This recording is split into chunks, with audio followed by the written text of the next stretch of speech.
প্রাকৃতিক দুর্যোগে ক্ষতিগ্রস্ত কৃষকদের প্রণোদনা দেবে সরকার, সংসদে প্রধানমন্ত্রী। পতিত জমি চাষযোগ্য, মাটির উর্বরতা বাড়ানোর উদ্যোগ। জলবায়ু পরিবর্তনের প্রভাব মোকাবেলায় ক্লাইমেট স্মার্ট কৃষি বাস্তবায়ন করার পরিকল্পনা রয়েছে বর্তমান সরকারের। প্রাকৃতিক দুর্যোগে ক্ষতিগ্রস্ত কৃষকদের পুনর্বাসনের জন্য বিশেষ সহায়তা কার্যক্রম গ্রহণ করা হচ্ছে। পতিত জমি চিহ্নিত করে সেগুলিকে আবাদের আওতায় আনার জন্য বিভিন্ন কর্মসূচি গ্রহণ করা হয়েছে। উৎপাদন খরচ বাড়লেও বাড়েনি ধান চালের দাম।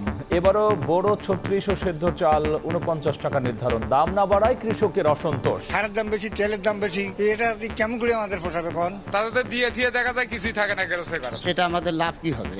আমরা কি বাঁচবো? মে মাসের 3 তারিখ থেকে ক্রয় শুরু হবে এবং 31শে আগস্ট পর্যন্ত চলবে। লক্ষ্যমাত্রার চাইতেও বেশি উৎপাদন হবে বলে আশা করছি। দেখছিলেন প্রধান শিরোনাম। সন্ধ্যার সময় সঙ্গে আছি আমি গোলাম রাব্বি।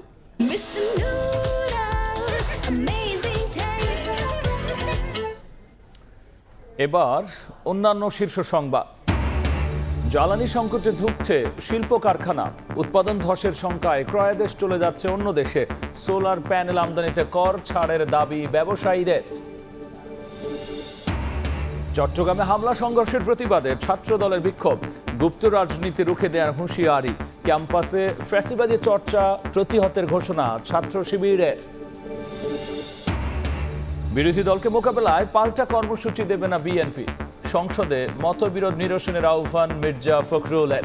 দলের রাজনীতি সরকারে বিলীনের ধারণা নাকচ।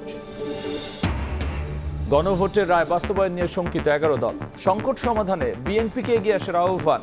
সংবিধান সংস্কার পরিষদ নিয়ে সরকারকে আলোচনায় বসার পরামর্শ। এবং একদিকে সংলাপের আহ্বান, আরেকদিকে দমন নীতি। ইরানের ওপর নতুন নিষেধাজ্ঞা যুক্তরাষ্ট্রের। হরমুজে অবরোধ না তুললে আলোচনায় নারাজ তেহরান। দুটি জাহাজ জব্দ করল IRGC।